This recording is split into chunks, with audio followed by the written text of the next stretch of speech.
Good morning. Last लेक्चरमध्ये आपण relation between linear velocity and angular velocity, relation between linear acceleration and angular acceleration study केलं आहे. Relation between linear and angular velocity v is equal to r omega. Linear velocity is equal to radius into angular velocity आणि linear acceleration a is equal to R alpha. Linear acceleration is equal to r into angular acceleration. मागच्या 2 लेक्चरमध्ये मी काय काय सांगितलं एकदा मी फास्टमध्ये revise करतो. लक्ष द्या. सर्क्युलर मोशनमधले जे टँजेन्शियल पॅरामीटर असतात, सर्क्युलर मोशनमधले जे लिनियर पॅरामीटर असतात, लिनियर पॅरामीटर म्हणजे linear displacement, linear velocity, linear acceleration, हे ॲक्ट होतात इन टँजेन्शियली फॉरवर्ड डिरेक्शन. म्हणून सगळ्या लिनियर पॅरामीटरना आपण म्हणतो टँजेन्शियल पॅरामीटर. जेई किंवा नीट एक्झाममध्ये जर असं वर्डिंग आलं टँजेन्शियल डिस्प्लेसमेंट, याचा अर्थ linear displacement. Tangential acceleration means linear acceleration. Circular मोशनमध्ये येणारे अँग्युलर पॅरामीटर म्हणजे angular displacement, angular velocity, angular acceleration. हे अँग्युलर पॅरामीटर ॲक्ट होतात parallel to axis of rotation, म्हणून यांना ॲक्झियल पॅरामीटर म्हणतात.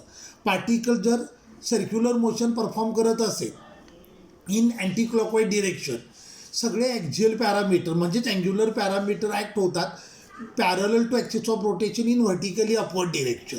आणि पार्टिकल जर क्लॉकवाईज सेन्सनं रिव्हॉल्व होत असेल तर सगळे पॅरामीटर ॲक्ट होतात इन व्हर्टिकली डाऊनवर्ड डिरेक्शन. हे आपण स्टडी केलं होतं. आता मी 1-2-3 इम्पॉर्टंट पॉईंट सांगतो. Scalar quantities are the quantities which possess only magnitude. तर vector quantities are the quantities which possess magnitude as well as direction. हे तुम्हाला सगळ्यांना माहीत आहे. आता एखादा व्हेक्टर चेंज कसा करतात, either by changing its magnitude or by changing its direction or by changing both. व्हेक्टरच्या केसमध्ये नुसती मॅग्निट्यूड बदलली तरी व्हेक्टर चेंज होतो, नुसती डिरेक्शन जरी चेंज केली तरी व्हेक्टर चेंज होतो, किंवा दोन्ही चेंज केलं magnitude direction till then vector change होतो. मग आता पहिले आपण डेफिनेशन स्टडी करूयात. Uniform circular motion, UCI. Motion of particle along circumference of circle with constant speed. मी वर्डिंग काही यूज केलं आहे बघा. Motion of particle along a circumference of circle with constant speed is called as uniform circular motion. आता लक्ष द्या. एक particle circular motion perform करतोय इन अँटी क्लॉकवाईज डिरेक्शन. हा पॉईंट घेतला. या पॉईंटला पार्टिकलची व्हेलॉसिटी असणार आहे इन टँजेन्शियली फॉरवर्ड डिरेक्शन. या पॉईंटला पार्टिकलची व्हेलॉसिटी येणार इन टँजेन्शियली फॉरवर्ड डिरेक्शन.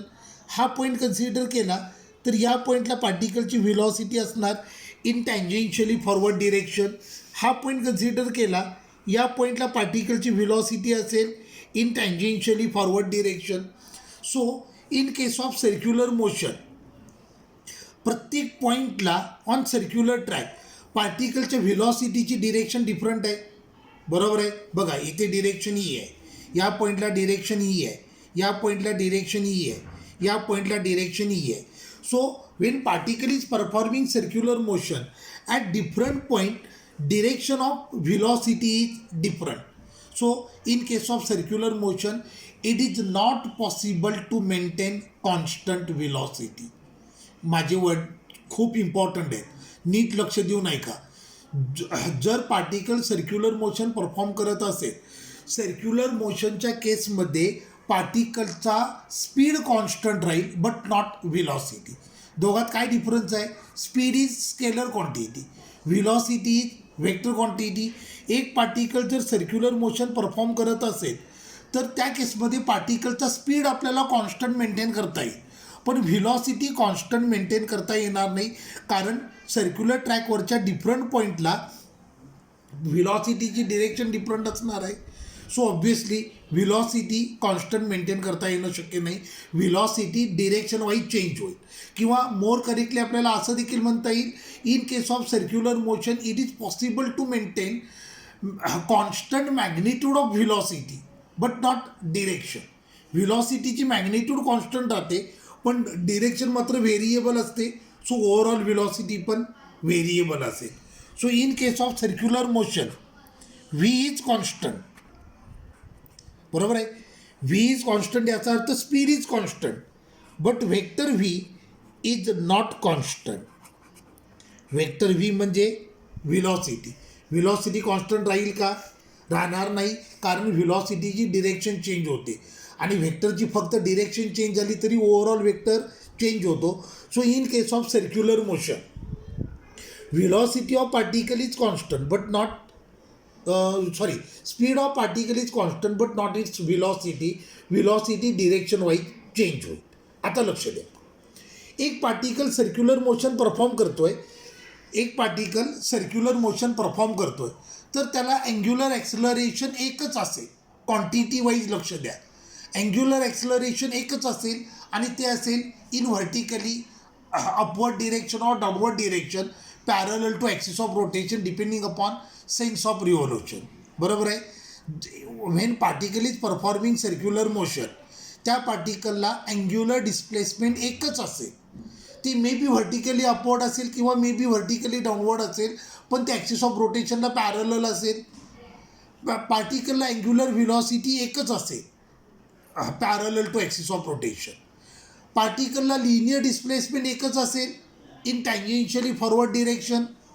पार्टिकलला लिनियर व्हिलॉसिटी एकच असेल in tangentially forward direction.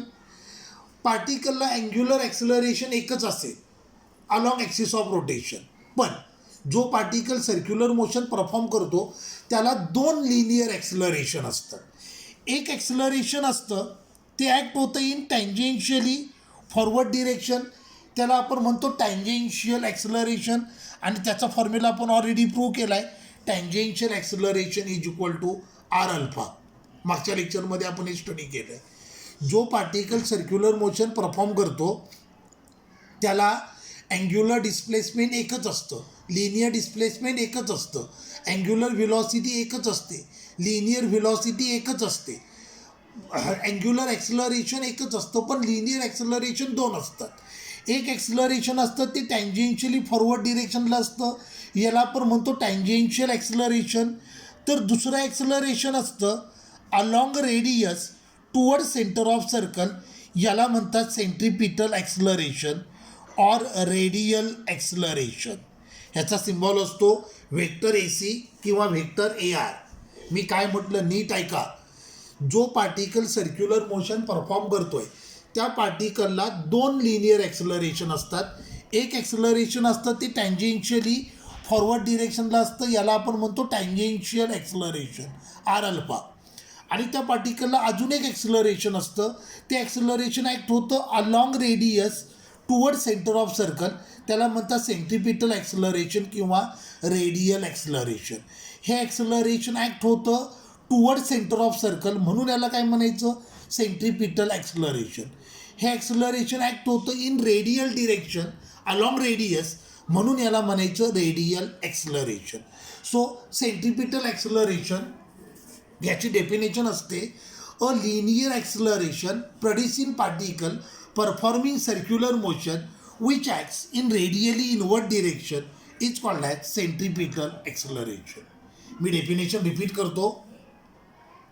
A linear acceleration produce in particle performing circular motion which acts in a radially inward direction is called as centripetal acceleration. Clear झालं. मग आता सेंट्रिपिटल ॲक्सलरेशनचा formula आपल्याला prove करायचा आहे. मग दोन मेथड आहेत, एक आहे ती जॉमेट्रिक मेथड आहे आणि दुसरी आहे ती कॅल्क्युलस मेथड आहे. आपल्याला दोन्ही डेरिवेशन दोन डिफरंट मेथडनं प्रूव्ह करायचे आहेत. मग पहिलं मी घेतो जॉमेट्रिक मेथड. आता लक्ष द्या.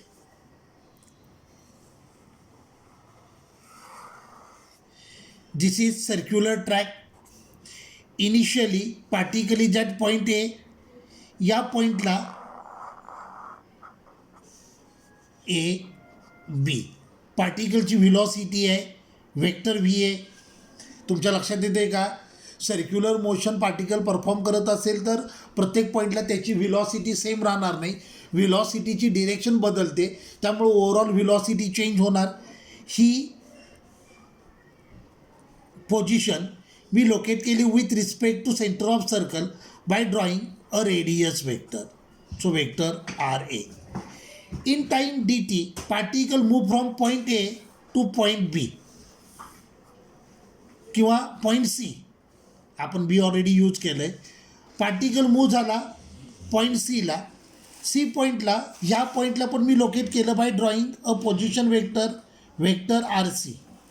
आता या पॉईंटला पार्टिकलची डिरेक्शन ऑफ मोशन अशी असणार आहे, इन टँजेन्शियली फॉरवर्ड डिरेक्शन.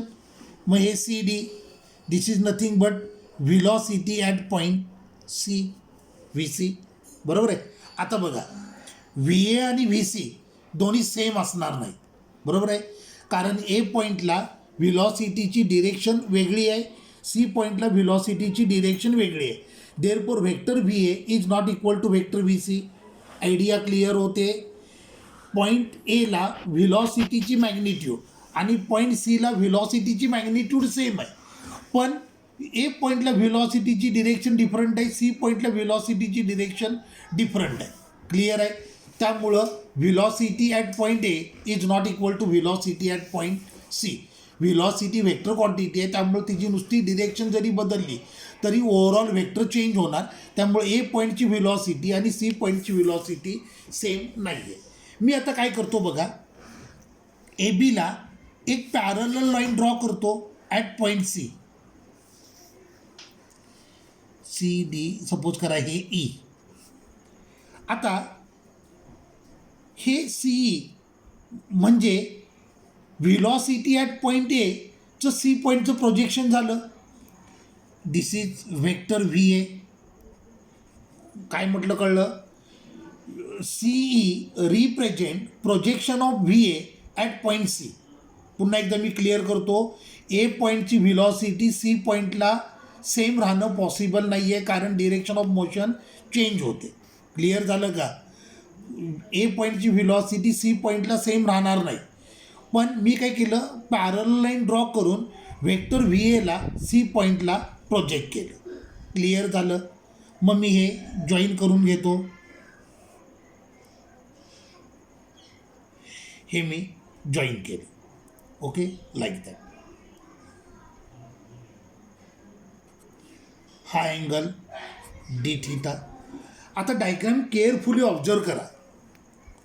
मी हे जे प्रोजेक्शन केलं त्या प्रोजेक्शनमुळं सर्कलच्या आतमध्ये जो ट्रायंगल आहे तो सर्कम्फरन्सवर प्रोजेक्ट झाला.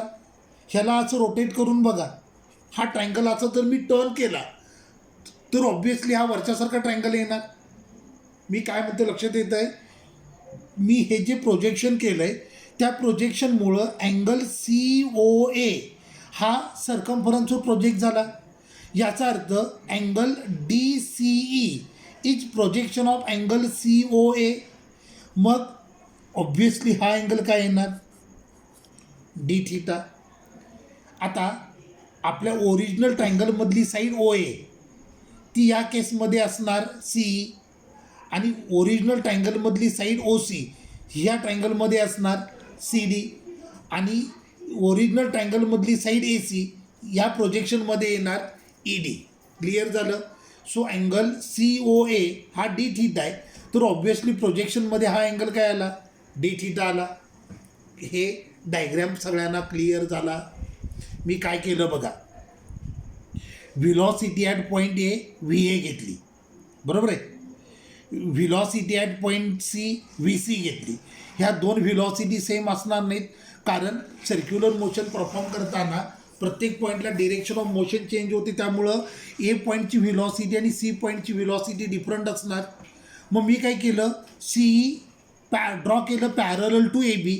त्यामुळं मी काय केली, ए पॉईंटची व्हिलॉसिटी सी पॉईंटला प्रोजेक्ट केली आणि हे ई डी जॉईन केलं. हे असं जॉईन केल्यामुळं सर्कलच्या आतमध्ये जो ट्रायंगल आहे तो सर्कम्फरन्सवर प्रोजेक्ट झाला. मग अँगल सी ओ ए, आपल्या ओरिजिनल सर्कलमधला अँगल सी ओ ए हा डी थिटा आहे, तर प्रोजेक्शनमध्ये तो अँगल बनणार डी सी ई. ओरिजिनल ट्रायंगलमध्ये जी साईड ओ ए आहे ती या केसमध्ये सी ई असणार, आणि ओरिजिनल ट्रायंगलमध्ये जी साईड ओ सी आहे ती इथे सी डी असणार. ओरिजिनल सर्कलमध्ये जी साईड ए सी आहे ती साईड ई डी असणार. मी असं काय केलं, मी ही जॉमेट्रिक मेथड आहे, जॉमेट्रिक प्रोजेक्शन करून मी ट्रायंगल ए ओ सी याला प्रोजेक्ट केलं ऑन सर्कम्फरन्स ऑफ सर्कल. आता in triangle CED by using triangle law. आता पुन्हा 11चं वेक्टर स्केलर वेक्टर आलं. ट्रायंगल लॉमध्ये आपण काय करतो, ज्या दोन साईड सिक्वेन्समध्ये येतात त्यांना इंडिव्हिज्युअल वेक्टर कन्सिडर करतो आणि थर्ड साईड असते ती resultant which is drawn from starting point of first vector to end point of last vector.